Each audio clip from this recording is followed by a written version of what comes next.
to the Wise Woman Show. I am your host, Megan Wiseman, or better yet, Wise Woman. Here we empower Christian women entrepreneurs to express their divine wisdom and follow their intuition. This is a space where diverse voices and visions of wise women are showcased to support and celebrate the power of feminine leadership in business. Welcome. I'm so excited to introduce you to Emily Carolynn Baker, this beautiful, feminine, wise woman that is a part of the show today. So today we're going to get started by introducing her. She's going to tell you a little bit about her story and how she got into this space. Hello, Emily. Awesome. Thank you, Megan. So excited to be here. Thanks for having me. Yeah. Yeah. It's funny. I sometimes struggle to know where to start in describing the story and experience because in some ways it began before I even realized. And I think that's a powerful teaching example that shows up in our experiences with God. But the really beginning, I feel like, was I had just become a mother for the first time, and my little boy, I was working 12-hour long days at a pharmacy and was just like, I want to be home with him more. And that led me to discover that professional home organizing is a thing. Like you can get paid to go into other people's homes and help organize it. And when I discovered that, it became this dream. And my sweet dad was like, well, why don't you just do that? And really encouraged me and helped support me in starting a business doing it. So I did. And I discovered there's the Utah Professional Organizers. And it's so funny because people are like, Emily, why are you talking about home organizing? Like, this has nothing to do with the work that you do now. And I'm like, oh, little do you know, it is actually the foundation. And I love to share it because sometimes people think, like, I am so off track from where God is taking me or where I feel like I want to be going in my life or the direction it needs to be happening. And what I have learned is we go through these different levels and layers, and home organizing was that initial foundation where I was starting to learn that there's a relationship between our internal environment and our external experiences. And so I wasn't wanting to be the home organizer who was going to come in and just like tell you exactly how you should set up your home and what you should be doing with it. I knew I wanted to work with understanding people and wanted to help them create systems that really worked for them and who they were and how they wanted to live their life. And as I was doing that, I began to discover, well, you have to understand the person. And that often this clutter that was showing up in their home was a reflection of what was going on inside of them. And so that led me to start realizing, okay, I need more tools than just how to organize a space and create system and things. I need to be able to help people understand what's going on in their internal world and how that's affecting and showing up in their external world. And that really led me into discovering more about um, coaching and understanding, different ways to help people navigate our internal worlds, our thoughts, our emotions, and things like that. And the deeper I dove into that, the more I began to see that there were these reoccurring patterns and themes that started to show up, especially with women, and that there was a deeper process than even just understanding this internal external relationship that was going on that had to do with how we as women show up in our lives and approach them. And that really became the crux of things, is when I could start helping women understand at this foundational level who they are, how they're meant to operate in the world, and help support them in being able to show up in the world in that way. Then it naturally created more harmony between their internal and external world. And that made the organizing last longer, the parenting easier, the relationships happened, like everything kind of blossomed from there. So that's a little bit of where I kind of started in things. I love that. That's so beautiful. You never know what you're being taught and why you're doing the things sometimes until after the story starts to unfold. So I love that you're able to look back and see what that led you to. Yeah. So that topic and you helping women understand, their internal world and their identity is what kind of led us together. We hadn't met until I and my co-host Shalise were looking for women to present and to heal at the Tree of Life retreat. And so I'm so grateful that you were brought into that space and that you're going to be a speaker there this fall. And the thing is, we are focusing on the different chakras, and we chose you as the solar plexus, even though you hadn't didn't even choose that one, I don't think. Nope. But I felt like from what you share and what you teach, it really aligns with the solar plexus. And maybe people here may not know what that is, but that is the identity, your self-worth, your value. And I think a lot of what you teach really supports women in that space. So can you talk a little bit about maybe that, identity and divine nature of women and how that connects to this space and why you were chosen for that? Yeah, yeah, yeah. I love this so much because, fast forward, I'm no longer working with home organizing clients. I start opening up into a coaching business, and that turns into creating a women's mentorship program because I realize there is this way of understanding who we are and our identity. And I, being a Latter-day Saint, love the restored gospel and feel like there is so much goodness in what we have in our understanding, but we've just like scratched the tip of the iceberg in starting to really apply it and live it, I feel like. And so I wanted to create some sort of program to help women in being able to do that. And so when you reached out and you were like, hey, we want to talk, we'd love to have you come and be a part of this. Immediately, I had known Shalise a little bit before, and she told me a bit about you. And I was super excited because I know sometimes there can be this hesitation around starting to explore some of these non-traditional ways of connecting with our bodies, with our minds, with our spirit, with God. And so I, for one, was like so scared of woo in the beginning. Like, I am, keep it 10 feet away from me. Like, no, no, no. And it was really nice when I was connecting first with Shalise of like, oh my gosh, here are women who like actually understand and value the importance of being faithful, disciples of Jesus Christ, wanting to keep covenants and make them, and also recognizing a lot of these truths that I was discovering about our feminine foundations and really understanding new ways of applying them. So for somebody listening that's maybe newer to me or newer to these concepts, this is a little bit of a different conversation than I sometimes focus on, but I think it is an important one because there are these other frameworks that really help us understand a part of ourselves in a way we're not always used to connecting with them. We're very used to like, you need to pray, you need to go to the temple, you need to read your scriptures, and there's such beauty and power in those. And there are these traditional things that have existed for centuries that are also these ritual, symbolic, experiential patterns and processes, tools ultimately that we can use to better understand ourselves and our relationships. And so this was like the perfect crux of like all the things that I love blending together. And I was like, yes, definitely, I want to be a part of this. And I think it was so funny that you guys approached me and were like, hey, will you do solar plexus?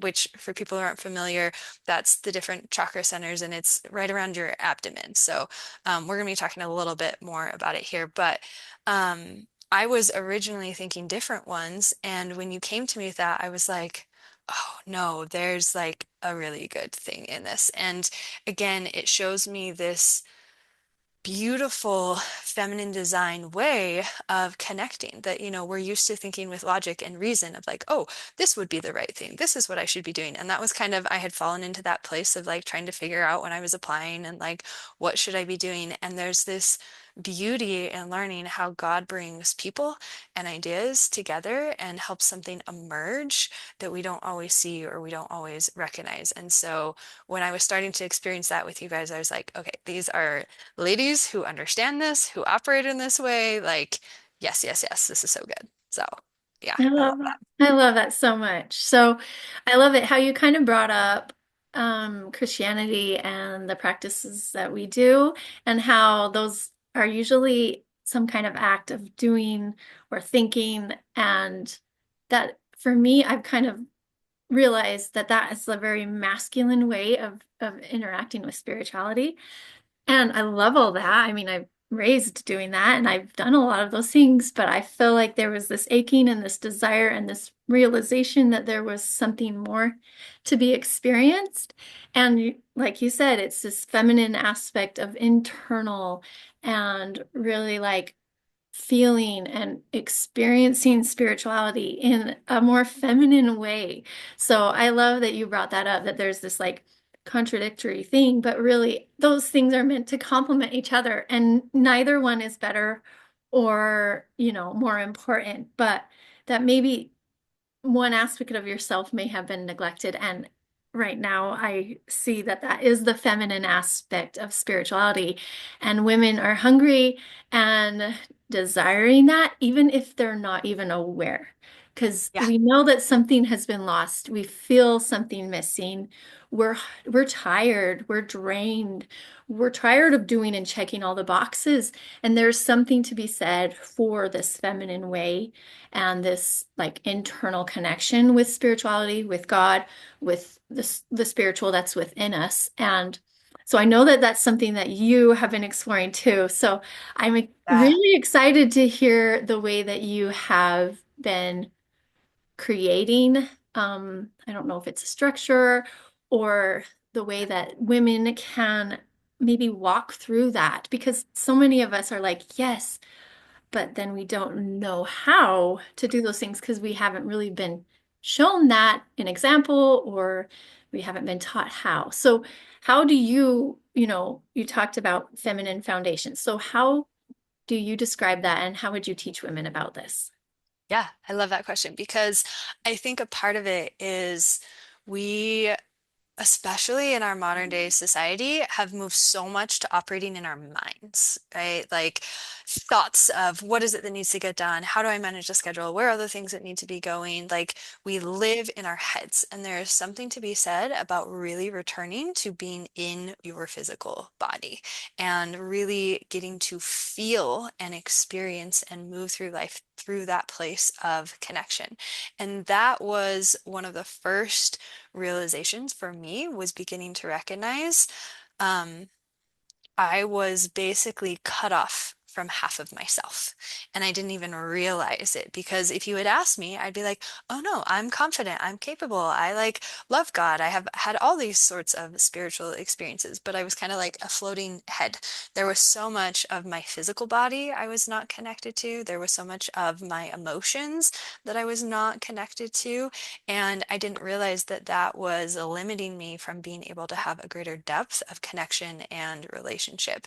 And to me, that's something that I feel like every woman who cares about making and keeping covenants should care about because we know the whole point of those covenants is our relationship with God. Like relationship is the crux and the foundation behind it. And so if I do not have a complete relationship with myself, I cannot experience the fullness of the relationship that God wants to have with me.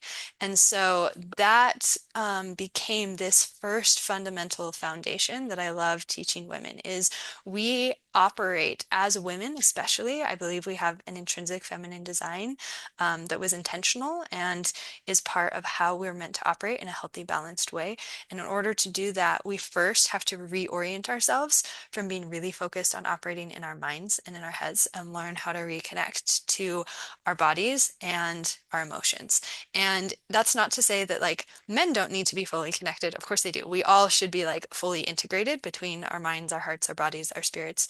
However, what I found is that is an essential like starting point, operating point, especially for women. Like our gifts, our abilities, our intuition, our way we mother, the way we live our lives in anything that we're doing, our marriages, it really needs to learn how to operate or reorient ourselves to being feeling and experience-based beings first and foremost. And that's something that I feel like just historically, as we have progressed, like we've lost a lot of that. We've created these wonderful systems, scientific advancement and technology has occurred, which has brought so many wonderful things into our modern day life experience, like the fact that we're even able to talk and do this right now, right? But we lost some of that experiential way of living life.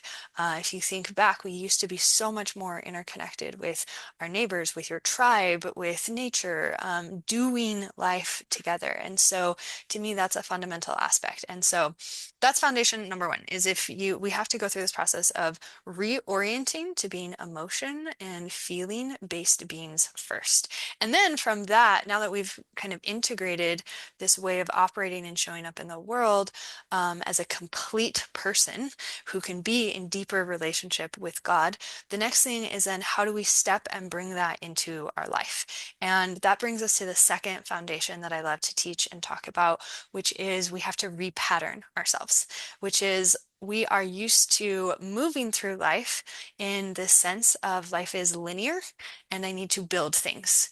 A classic example I love to do with this is like if you have a goal of, say, you want to improve your health or you want to lose weight or you're going to start going to the gym or something, sit down and it's like, okay, I'm going to figure out what I need to do, how often I'm going to do it, I'm going to make a plan. Like that is very much a pattern of building, not a pattern of birthing, which is the feminine counterpart. And we tend to be focused on linear. Like I want this to like start in one place and I want to continually progress and move forward because that's the overall trajectory that I want. And we forget to recognize that we are cyclical beings as well. We are not meant to travel in just a linear path or process. And again, this is especially essential as women. And when I say cyclical nature, that tends to bring up for a lot of people this idea of like, oh yeah, like our cycles that we have every month. That is a very part of it. And absolutely it is. The fact that we have this physical, biological, hormonal aspect to us does contribute to that cyclical nature. But I've learned that there's a deeper spiritual principle behind it as well.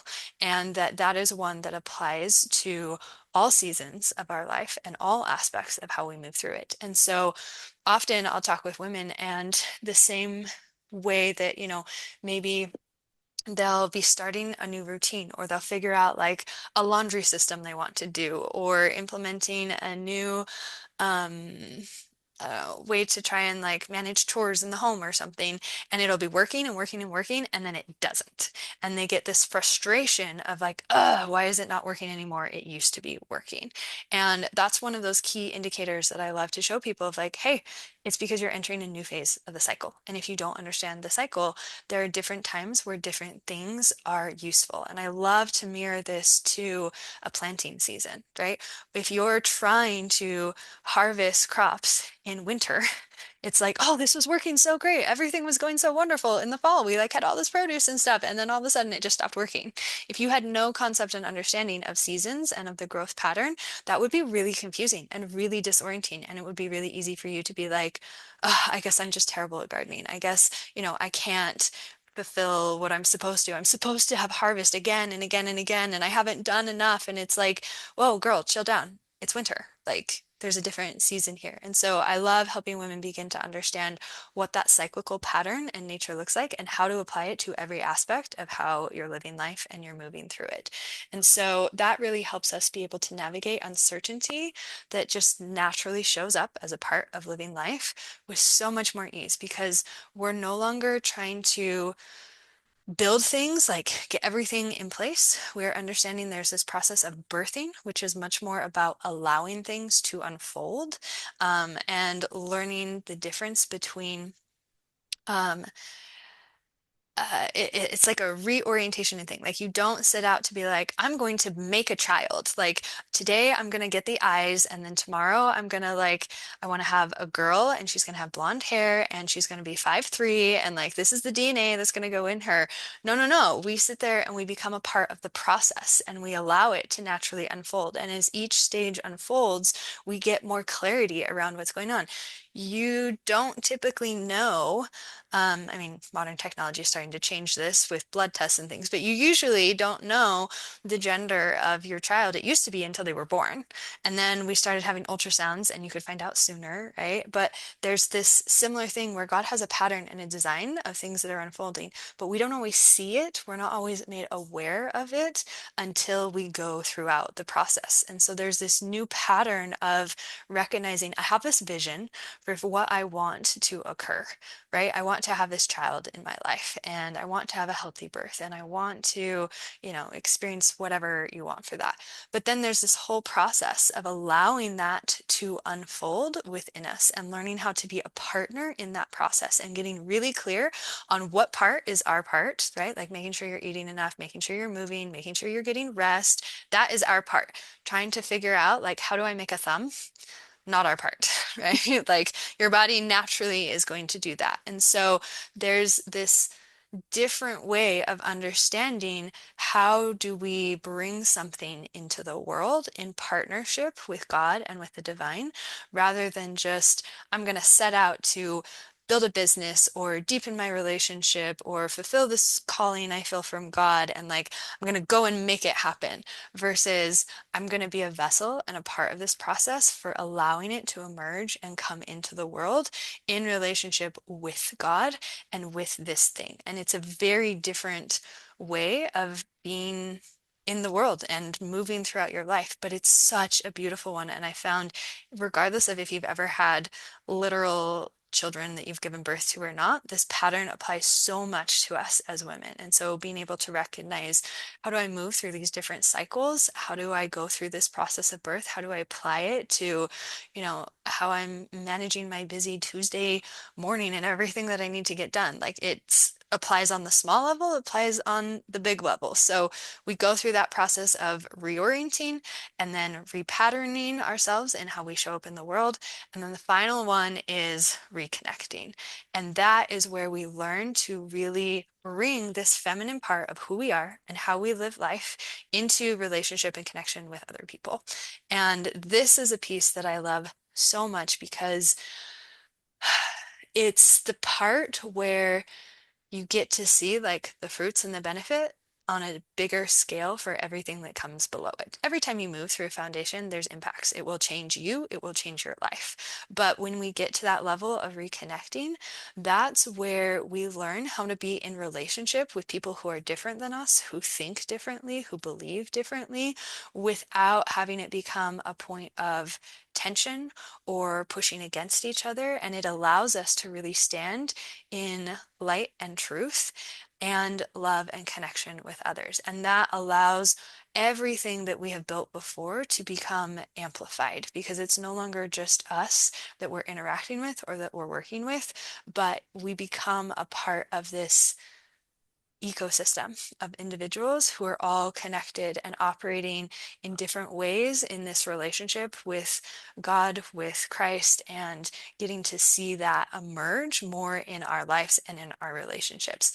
And that's something that I am especially passionate about, because I really have felt this pull around a prophecy that was given back in 1979 by President Kimball. You might be familiar with this. I saw like a little nod, yeah. In case anybody is not, it was a incredible one that spoke to the role that women of the church would have in both the numerical and spiritual growth of the church. And what's really cool about this prophecy is that we fast forward to 2015, and President Nelson came out and directly said, hey, ladies, the time that President Kimball foresaw, it is now, and you are those women. And ever since then, we've seen this unfolding of an increased number of talks and messages around women and understanding, hey, you need to know what priesthood power is and how to access and operate it. Hey, you need to understand more of your role and how to be in partnership with your husband. You need to, like, all these different things speaking specifically to women, and other changes that began to emerge throughout the structure of the church. And so to me, we're stepping more into that place. And I see a lot of women who already have some good foundations in being able to connect with other people and who have that desire to stand in this truth and light. But without those other two foundations underneath, I find it can get really overwhelming. It's easy to get into that self-doubt.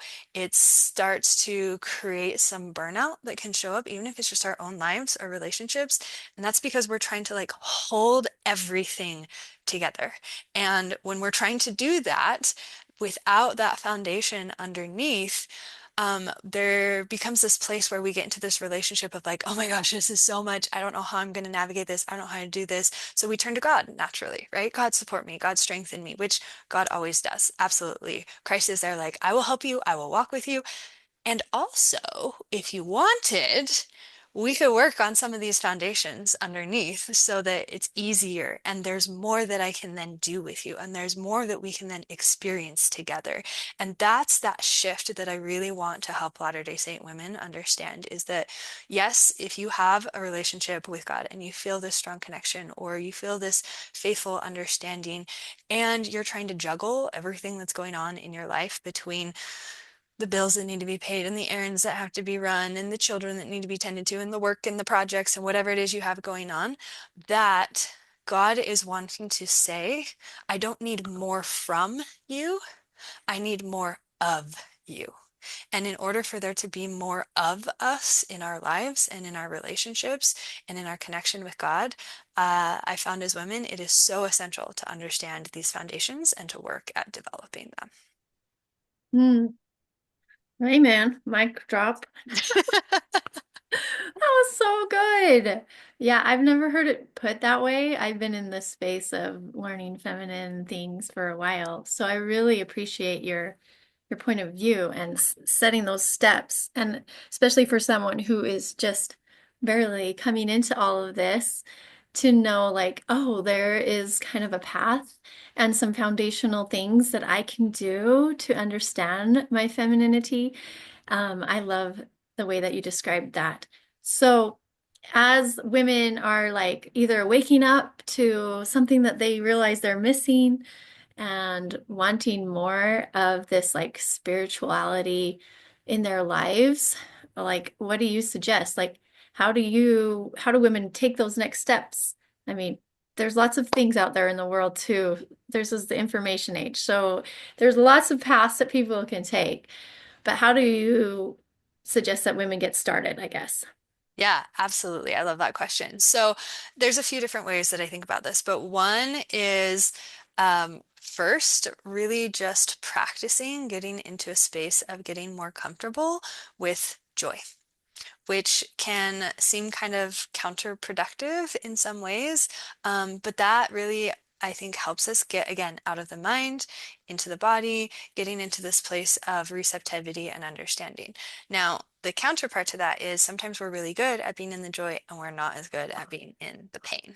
So that is the other side, is getting really good at practicing just being in whatever you are in. So helping yourself feel the depths of what you're moving through. And I found that's one of the reasons a lot of women have a hard time learning this reorientation process is we weren't really taught how to feel a lot of our emotions or to be comfortable with them or to know what to do with them, how to not let them overtake us or overtake our relationship or our experiences. And so getting comfortable with that is a powerful process. So that's an easy place that like you're going to have emotions every day. So getting used to just like, okay, I'm going to practice feeling what I'm feeling and sitting in it. And sometimes that's hard. So I love to help support women in doing that. And that's where I created my mentorship program that specifically walks through each one of these foundations and teaches you the essential skills that you need to understand in order to really be able to integrate those into your life. But it's special and uniquely designed. Like, I'm kind of proud of the program in a way because we're used to having, opportunities to learn new things that again are very much in a masculine way. So it's focused on our mind. Here's this information. You need to learn it, digest it, and then try and like practice applying it into your life. And I've worked really hard to create a system that can function from more of the feminine place. So it is designed, yes, you're going to get the information. Yes, the knowledge is going to come through, but the power of it is the experience. You are going to be guided through your own process. Because at the end of the day, I cannot tell you what the specific things are that you need to learn and that you need to do and that you need to understand. God and you are on that one. But what I can do is give you the roadmap, give you a compass, give you a field guide to help you understand the journey and the process that God is wanting to take you through. And when you have those tools with you and you have an opportunity of a space where you get to learn through experience and through relationship with somebody else who has been there and with other women who are going through that same process, that's where we really learn and come alive as women. And I think this fundamentally goes back to one of the patterns that I'm so passionate about, which is motherhood, because it really displays this like experiential type of learning. There's so much that happens between a mother and a child that is not spoken and taught. It is taught through relationship and connection and experience and being with her and being around her. And so I feel like that is also an essential part of how we as women are meant to learn and understand who we are and how to embrace this more in our lives. And so that's been designed in a way to really, again, help you understand these three different foundations, how to move through them, and to step into them more fully. So that's one of my favorite things. But then, of course, I also would say if people want to go deeper and want to have like, or have more of a in-person experience, right? That is where I think some of the things that you guys are doing with the Tree of Life event, and specifically the way you guys have designed it, I looked at that and that was another thing that I was like, yes, these ladies understand this experiential part of the process and showing up and the difference of like, oh, I'm just going to go to a conference and like have these wonderful talks that are given and like, oh, this is so great and I feel so inspired, right? There's a totally different way of learning that comes through an experiential type of thing. And so I love that you guys have designed this event to help incorporate that as well. Yes, I'm super excited. I'm excited about your program. It sounds very supportive for this kind of desire. So thank you for sharing more about that. But then, yes, we are going to be doing some of the most feminine things on the planet at the Tree of Life, where we get to have joy, we get to recognize our pain, we get to experience healing and not just talk about it. So I appreciate you bringing that up. One thing I thought, and it can't leave, it won't leave my mind. So I'm going to tell a funny little thing that I was Do it, learning. please. So when you talked about joy and pain, I love researching women in history, and I've been studying about the women in the pioneer era, but I went even further back and I found this practice that women who are Celtic, I am Scottish, so I claim that, I love they had a practice of grieving, and the women were in charge of like feeling the grief, like wailing, speaking, and just processing grief. And I've never seen that as like a gift, right? Mostly women have been taught that they just need to be happy, they need to look perfect, like we can't, we just like need to hide all of that heavy pain and sorrow. But it was like my heart was like, yes, women have a gift of feeling. Like yes, we can feel joy and we can feel all of the gladness and the gratitude of the earth, but there is a beauty in women like feeling the pain and the sorrow.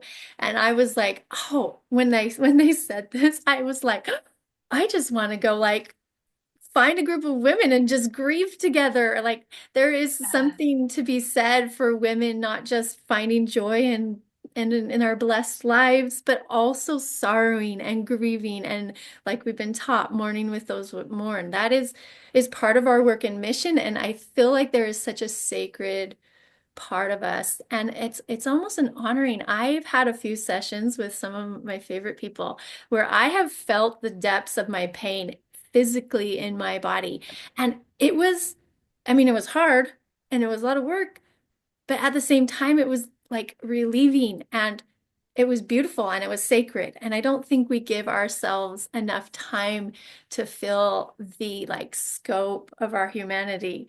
So I love that that was the first thing that you brought up.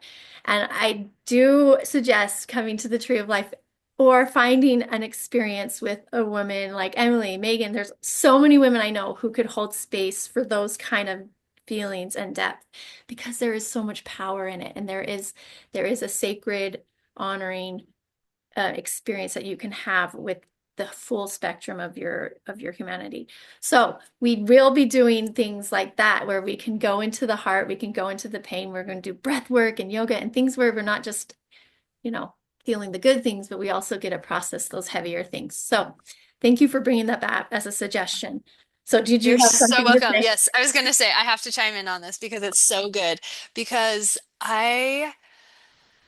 I think there's so much misunderstanding in general around grief, but also, like you said, around this like feminine role of it. And it's so interesting because you'll see it shows up in women, right? Like catastrophe will happen in the world, or like there's been some really hard things that have happened with a content creator online and her family. So, like, that's been on the forefront of my heart and mind lately. And you see that women often get affected in ways where it's like, why is this bothering you so much? Why are you like feeling so much of this? And I feel like there is such a part of it where it literally is a gift and a process. And it makes me think about Christ so much and the atonement, and that part of the reason he can be with us in our joy and have so much hope and like say, I know what's coming for you, is because he has been in the depths of those pain. And I feel like I got such a deeper understanding of like the Book of Lamentations, studying the Old Testament this year, like understanding the role of what it is to lament and what that grief is all about. And also like the parallels between our menstrual cycles and like processing emotions and negative, not just for ourselves, but for like our families. There's like so much to go into there. But it makes me view discipleship as a woman in a beautiful, unique way, where it's like we have this opportunity to really play an important role in these like mini moments of sitting in that pain. I almost want to call it like mini atonement in a way, but it's can't quite find the right word, but it's like going into that place with somebody of saying like, I will feel the depths of this with you in it, and doing it for ourselves. Like, oh my gosh, I know exactly what you're describing of the physical sensation. It made me think of birth and how there are women who get obsessed with giving birth. I'm slowly becoming one of those women, but it's like, how can you like be excited and like, oh, that was so amazing, I can't wait to do it again type of thing. Like it's this horrendous, horrible, horrific experience. And yet there is something to it of like touching the depth of your own soul in such a way of like deeply knowing yourself, not just through what I like and this is what I enjoy doing and this is who I love and these are my passions, but like through the depth of what you feel in who you are. Like, oh, there's just something so rich in that. So I'm so glad you brought that up. That's one of the things we focus on too in the first part of the programs that I do, is teaching you that type of feeling and how do you move through it. And that's one of the key things. So that yes, do it with somebody else, but also like integrating it into your life of like, this is just a part of my process and how I do things. So thank you. Yeah, you're welcome. And I did like, I've been diving deep into this, and because I've had my own sorrows lately. So I feel it. And I did bear my testimony about this on just a while ago, but it's like interesting how we view spirituality as like, we think it's like going to the temple and receiving revelation, which is, yes, yes, it's all these things are reading our scriptures and saying our prayers, and hopefully angels will speak to us, and we think it's always going to be like this positive, uplifting thing. But what I've recognized is sometimes the most spiritual thing I've ever done is gone into the depths, right? Is like, I am in so much pain. I am hurting. Like, I don't know how I'm going to get out of this hole that I've fallen into. But I feel like as women, we think like, well, we can't go there. If I'm there, then like I must be doing something wrong. I must be being like God's like condemning me or something. But actually, I feel like that is where we truly meet God, is in that suffering. And that's when we really understand like the difference between joy and pain. Because I know I've had several times where I was like, I don't know. I know how to do a lot of this stuff, but I didn't know how to get myself out of a place. And then it's just like you had to surrender, and then God steps in and he does give you that peace or that comfort or moves you through it. So I think we can't be afraid to go to those places that are going to really like stretch us spiritually and like help us understand the contradiction, the opposition of the joy and the pain. So I just think there's something beautiful, and I know I've been afraid of my feelings because I feel really strong, obviously. Try not to, cry and get all emotional. I won't be able to talk, but I just feel like women have this power and this ability to transmute and feel and process and feel that pain. And it gives us an opportunity to come to Christ and come to God in a powerful way. So yeah, let's do it together. And some of my favorite times has been with other women, but Yeah. some of it has been in sacred quiet times too. So there's place for everything. And sometimes we need to hear stories or hear other people's version of doing it or have someone else guide us through it if it's too heavy and too much. But I just love this this ability to feel and be feminine and be empowered in that and feel God's love. Yeah. Oh, that's so beautiful. Thank you. I feel like you touched on, again, that like birth analogy piece, right? Where it hits that point where you're like, I cannot do this. Like, I cannot do this. And that is the moment where it's like you access and you find a new part of you that you didn't before. And I think that's that thing that connects us with God. And as you were talking, it made me think back again to our own challenges and our own lives that can feel so hard in times. But then also, I don't know, maybe it's just me, but sometimes I get worried about like the last days and the impending, like bigger darkness that surrounds us type of thing. And it's like, how on earth are we supposed to get through that? How on earth are we supposed to navigate that? And recognizing what if there's a part of that of being okay in the darkness, being okay in the pain, being okay in the disorder, and these like small moments of practicing that, and why, of course, women would be essential in the last days and necessary because that's our wheelhouse. That's our place. You get hurt, you run to your mom, right? Like that is the place. And so when the world is hurting and the world is in pain, we need women who know that, who feel that, who have practiced it, who have experienced it. So beautiful example. And thank you for sharing that. I just love Oh, it. I love that. And thank you for sharing that connection because I feel like a lot of women are losing hope about like how are we going to make it through this world? And the reason we are is because of connecting to God and being able to follow our intuition, listen for the spirit. Like, what do I do next? What would you have me do today? Who do I need to help? Yeah. What do you have me feel? You know, like we're gonna need that like inspiration and that intuition to guide us through the steps as things change in the world.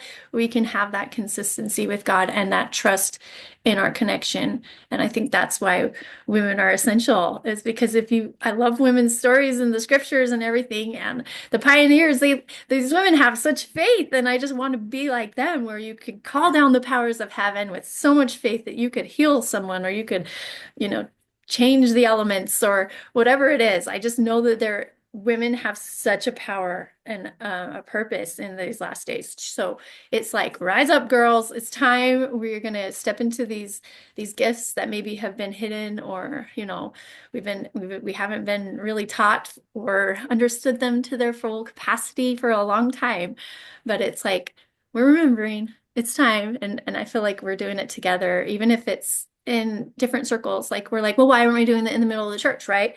Well, I don't know that everybody in the church is like totally open and ready for all of it, but I feel like people and hearts are being open and softened and prepared for what is coming inside the church, but also the feminine is a very personal, internal thing happening. So we are doing it internally, and hopefully externally, everything will start falling into place, and all the structures of the world will also make spaces for women to stand in their power more fully. And I know that's happened in a lot. Our grandmothers have done a lot of work to get us to where we are, but we have a lot of work to do within ourselves too, so that we're prepared for what's coming. So I appreciate the work that you do. It's also the work I do. So I'm like, yes, let's Yep. go, girl. Let's help all the women. Yes. And so, yes, keep up the good work. And so if women who are listening want to connect with you, I know there's a couple places, but where would you suggest they find you? Best place right now, I would say, is Instagram. Emily Carolynn Baker is my handle. That's where I love connecting with people a lot right now. So um, head on over there. I've got some great things in my highlights if you want to study President Kimball's prophecy more. I do a lot of regular weekly master classes, and that's also where you can get more information of how to apply to join the Thriving Feminine School. That's the program that I do, help you thrive as a woman in understanding your three essential foundations. So yeah. I love it. I love it so much. Also, she will be speaking at the Tree of Life retreat. So I will include the Instagram and the Tree of Life registration in the description. Totally join us for any or all of that. We'd love to have you. Okay, Emily, is there any last words you want to say before we close? Okay, so the last thing that was coming to my mind was just the significance of where we are, right? Because I think sometimes it's so easy to see that gap of like, oh, okay, there's this great potential, and like I'm kind of excited, but also I'm scared. That feels like a lot of responsibility or different things. And I just love being able to help women flip that and see it as like where you are right now is already enough. And the reason it is enough is because of one of the foundational truths that we got through the restored gospel, which is that our human identity is our second one. Our first one is our divine identity, that we are first and foremost divine spiritual beings, and that we're not human beings trying to somehow transform our humanness into something divine. Our divinity is something that is wanting to be expressed and embodied in our human experience. And so it's not that you're failing or you're behind or you're not measuring up. It's that there is more of your divinity that is asking to be brought into your life. And when we see it from that perspective, at least for me, I just get like, a moment of relief, because it's like, oh, this is already a part of me. This is already something in me. The only thing I'm figuring out is how to bring it into my human experience. And that just makes it wherever I am and whatever my day looks like. Sometimes there's more of that divine part of me that is coming in. And some days I'm more in the human part of that experience. And that's okay, because those are both a part of me, and they're learning to dance together and they're learning to work together. And so sometimes we want that permission to be more, and it's like, oh yes, you are more. Bring that fullness, bring it into who you are. And sometimes we're afraid that we're not enough and that we'll never measure up. And that's that piece of like, oh, you already are, because there's so much more to who you are than just the humanness that you see right now. Oh, that is so good. Yay. That I love that message.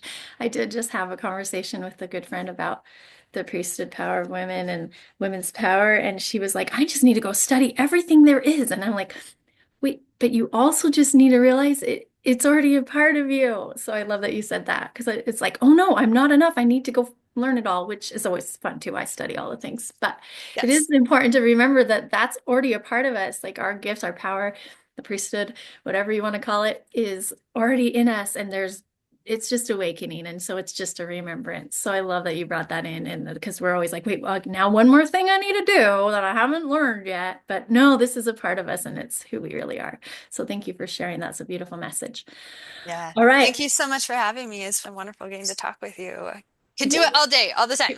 Right. We probably could do it more. Yes, we have so many things to share. So thank you for being here. And yeah, reach out and find Emily if you are in need of some more feminine support. Okay.